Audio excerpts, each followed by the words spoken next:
తెలంగాణ సామాజిక నేపథ్యంలో లారా దర్శకత్వం వహిస్తున్న చిత్రం సర్కారు బాయి.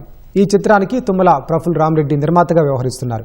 శ్రీరామ్ వర్షిక జంటగా నటిస్తున్న ఈ చిత్రం టైటిల్ పోస్టర్ను హైదరాబాద్ ఫిల్మ్ ఛాంబర్లో తెలుగు దర్శకుల సంఘం అధ్యక్షుడు విఎన్ ఆదిత్య, ప్రముఖ దర్శక నిర్మాత తమ్మారెడ్డి భరద్వాజ ఆవిష్కరించారు.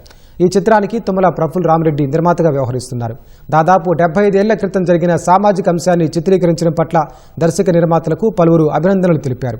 సర్కారు బాయి కథాంశం ఆసక్తికరంగా ఉందని, ఇలాంటి సినిమాలను ప్రేక్షకులు ప్రోత్సహిస్తారని విఎన్ ఆదిత్య తెలిపారు.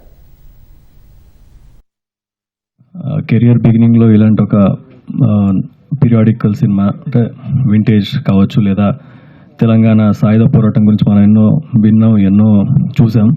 సో ఈ మధ్య అలాంటి సినిమాలు మనకి ఎక్కడ కనిపించట్లేదు. ఒకప్పుడు దాసరి నారాయణరావు గారు, అలాగే ఆర్ నారాయణమూర్తి గారు ఇలాంటి సినిమాలు చేసి వాళ్ళు జనాలకు చూపించే వాళ్ళు ఎలా ఉండేది, తెలంగాణ సమాజంలో ఎలా ఉండేది. ఇప్పుడు మళ్ళీ ఈ సర్కారు బాయి అనే సినిమా మా లారా గారు ఈ సినిమా తెరకెక్కించడం చాలా సంతోషంగా ఉంది. సినిమాలో మనం ఏం చెబుతున్నాం, ఆ చెబుతున్న విషయం అది చిన్నదా పెద్దదా, అది మనకు సంబంధం ఉందా లేదా, అది ప్రజల్లోకి వెళుతుందా లేదా అనేదే అది ప్రధానం. నా దృష్టిలో చిన్న సినిమా పెద్ద సినిమా అంటే ప్రజల కంటెంట్ని, అంటే ఇది నాది ఇది మనది అని ఒక చూపించే దాంట్లో సక్సెస్ అయితే అది పెద్ద సినిమాగా నేను భావిస్తా ఉన్నా.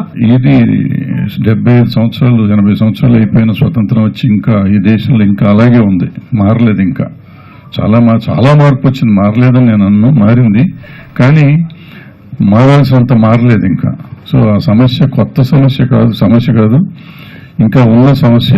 డైరెక్టర్ గారు చెప్పినట్టు ఈ సమస్యలు పరిష్కారం చేస్తానికి సినిమా మాధ్యమం తీసుకుని ఆయన ఈ సమస్య చెప్పడం. మేము పలాస సినిమాలో కూడా చెప్పాం ఇదే పాయింట్, మధ్య 2020లో.